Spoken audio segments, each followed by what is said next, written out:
کہ جس میں تیری جستجو نہ ہو،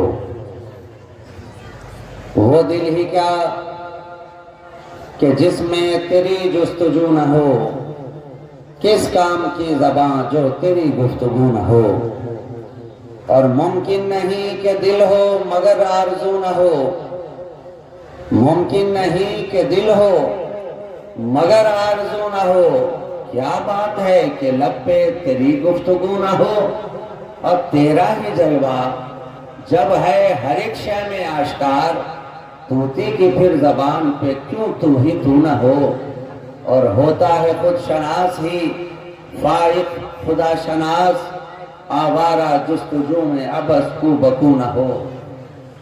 ہوا کے دوش پہ لفظوں کے کارواں اترے، ہوا کے دوش پہ لفظوں کے کارواں اترے، میری حیات کے پیغام جاویداں اترے، لیے چراغ محبت اندھیری راتوں میں رسول پاک کے بیٹے کہاں کہاں اترے، لیے چراغ محبت اندھیری راتوں میں رسول پاک کے بیٹے کہاں کہاں اترے۔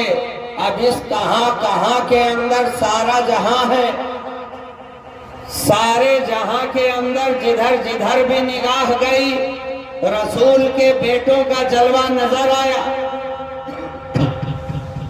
اس ساری کائنات کے اندر، اس فرش گیتی کے اوپر، اس نیلگوں آسمان کے نیچے جہاں جہاں بھی نظر دوڑائی جا رہی ہے، کسی نہ کسی رسول کے بیٹے کا جلوہ چمکتا نظر آ رہا ہے، چمکتا نظر آ رہا ہے، نگاہوں کو خیرہ کرتا نظر آ رہا ہے۔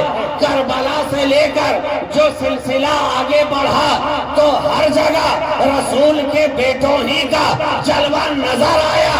ہم نے بغداد میں دیکھا تو شاہ جیلہ کی صورت میں رسول کے بیٹے کا جلوہ وہاں بھی نظر آیا۔ ہم نے اجمیر میں دیکھا تو خواجہ خواجگاں کی صورت میں رسول کے بیٹے کا جلوہ وہاں بھی نظر آیا۔ ہم نے کلیر میں دیکھا تو صابر کلیری کی صورت میں رسول کے بیٹے کا جلوہ وہاں بھی نظر آیا۔ ہم نے دلی میں دیکھا تو محبوب الہی کی صورت میں رسول کے بیٹے کا جلوہ وہاں بھی نظر آیا۔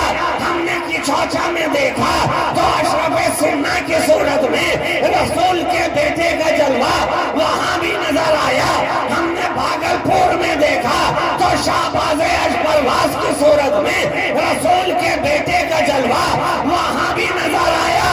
اور ابھی جو اپنی نگاہوں کے سامنے جس ذات کو دیکھ رہے ہو، خانقاہ کلیمیا کی روح رواں مسعود ملت کی صورت میں رسول کے بیٹے کا جلوہ یہاں بھی نظر آ رہا ہے۔ سبحان اللہ، سبحان اللہ اکبر، یا رسول اللہ، زندہ آباد، نہیں سنے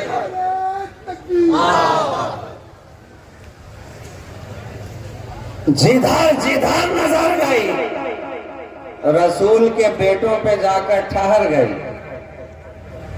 جدھر جدھر بھی نگاہ اٹھی کسی نہ کسی رسول کے بیٹے کے جلوہ جہاں آرا پہ جا کر رک گئی۔ اور کیوں نہ ہو، پھول کی فطرت میں ہوتا ہے مہکنا، اور پھول بھی ایسا جو سارے گلشن کا سردار۔ شاعر کہہ رہا ہے وہ گلزار نبوت میں جو سب کا انتخاب آیا، پکار اٹھے سبھی غنچے گلاب آیا گلاب آیا۔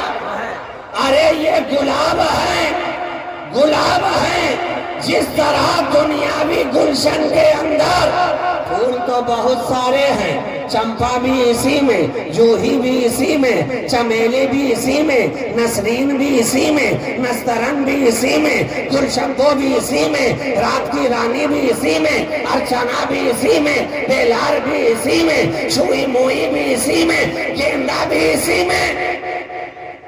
یہ سارے پھول ہیں گلشن کے مگر کہو گلاب کا کوئی جواب ہوا کیا؟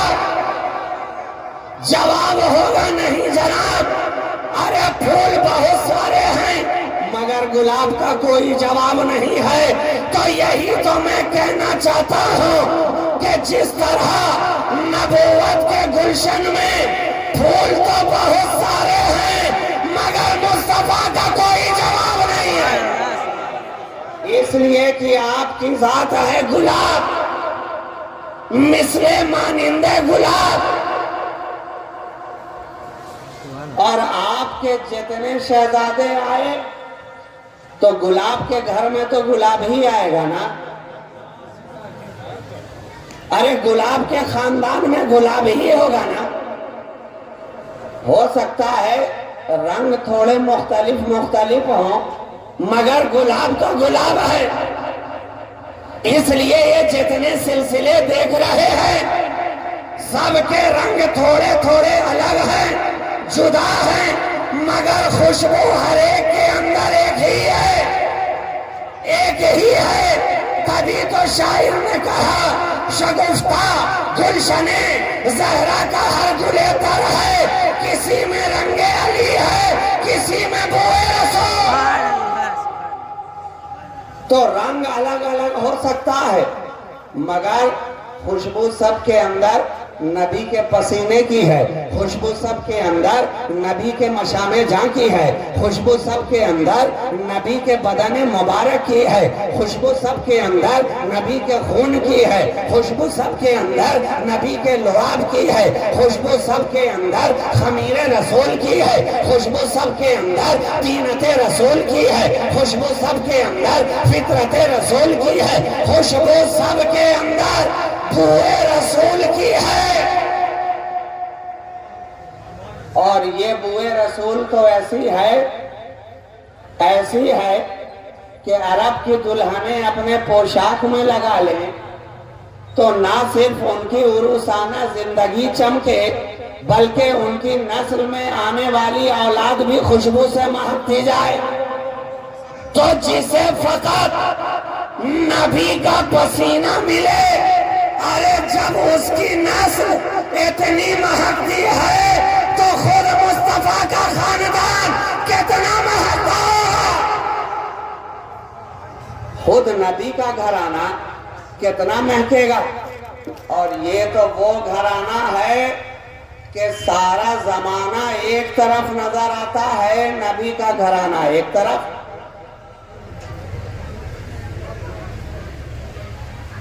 یہی وہ گھر ہے،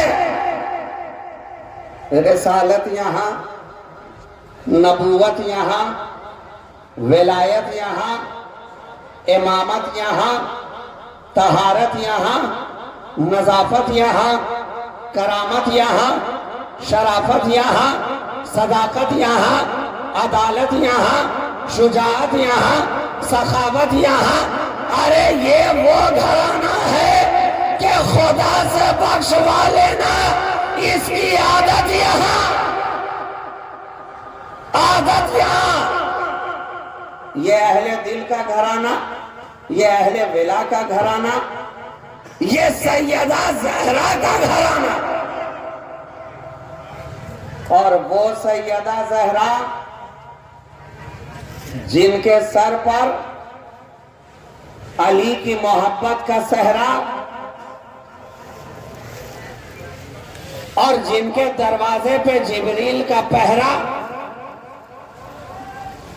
یہ ہے وہ سیدہ زہرا، سیدۃ نساء العالمین آپ، سیدۃ نساء اہل الجنہ آپ، رسول کی محبت آپ، رسول کے جسم کا ٹکڑا آپ۔ ارے وہ زہرا کہ جس کے سجدے کے سامنے رات چھوٹی پڑتی نظر آئے اور آپ خود عرض کریں مولا تو نے یہ رات اتنی چھوٹی کیوں بنائی ہے کہ تیری کنیز فاطمہ کا ایک سجدہ بھی مکمل نہیں ہو پایا۔ یہ اس گھرانے کے لال ہیں۔ خاندان مصطفیٰ تم نے سمجھ کیا رکھا ہے؟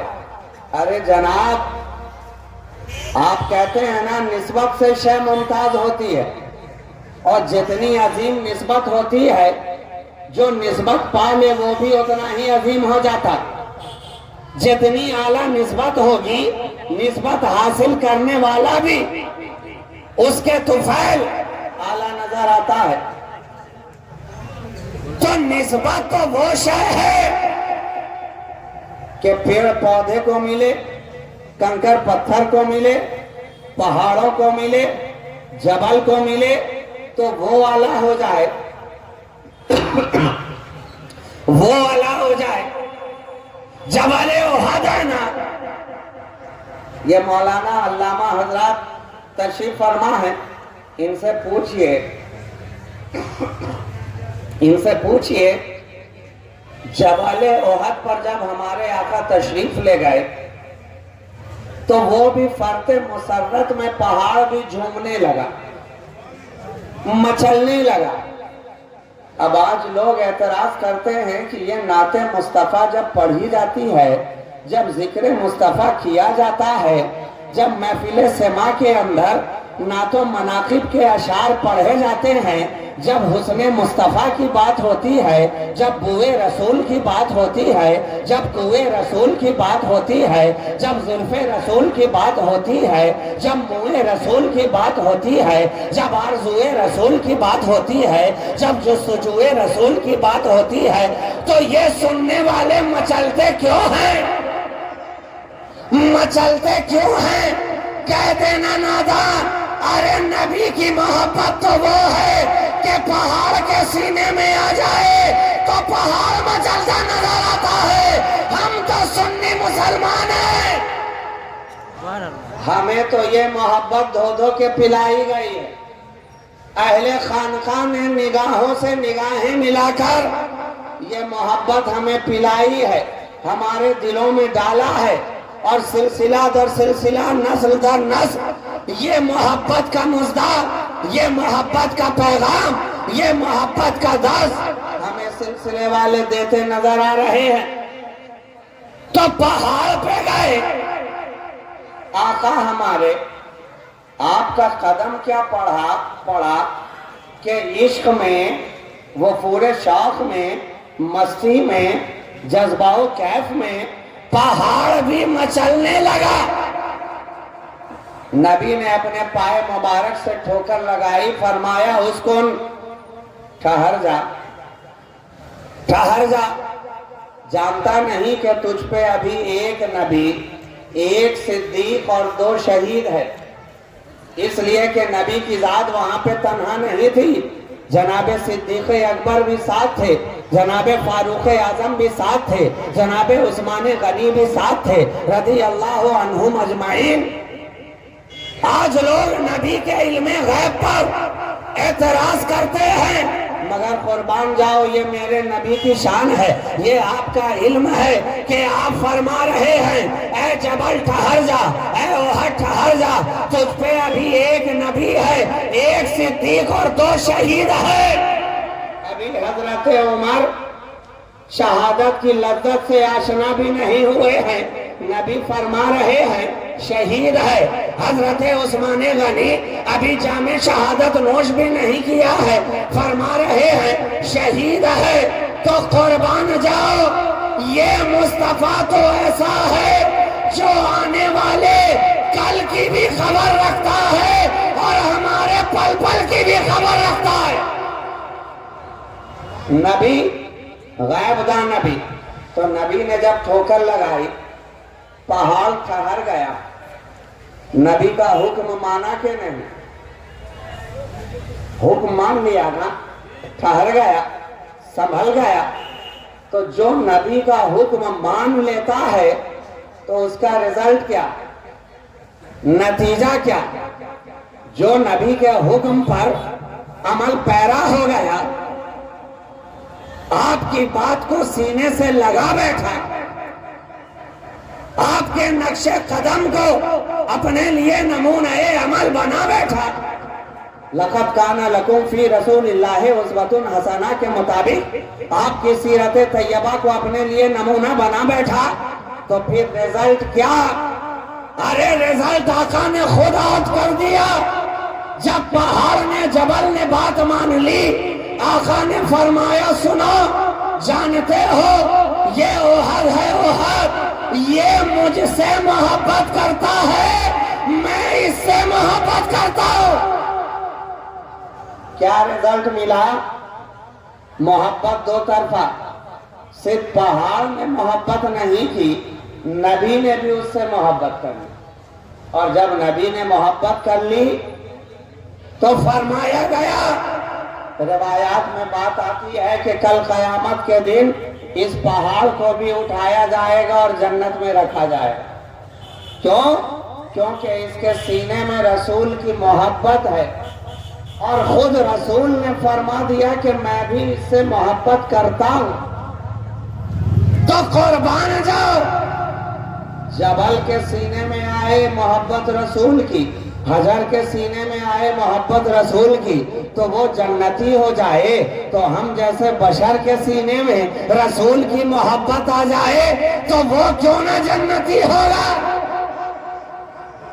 ضروری ہے رسول کی محبت سچی ہو، ضروری ہے رسول کی محبت گہری ہو، ضروری ہے رسول کی محبت پکی ہو، ضروری ہے رسول کی محبت پوری پوری ہو، آدھی ادھوری نہ ہو. ورنہ آدھی ادھوری والوں کے لیے تو قرآن ہی نے کہہ دیا یا ایھا الذین آمنوا ادخلوا فی السلم کافہ، ایمان والے ہو تو داخل ہو جاؤ اسلام میں پورے کے پورے. کیا پتا چلا کچھ لوگ تھے آدھے ادھورے، جن سے قرآن کہہ رہا ہے کہ آ جاؤ پورے کے پورے، مگر ہم لوگ آدھے ادھورے والوں کے پیچھے چلنے والے نہیں ہیں. ہم تو ان کے پیچھے چلتے ہیں جو ہر زمانے میں پورے کے پورے نظر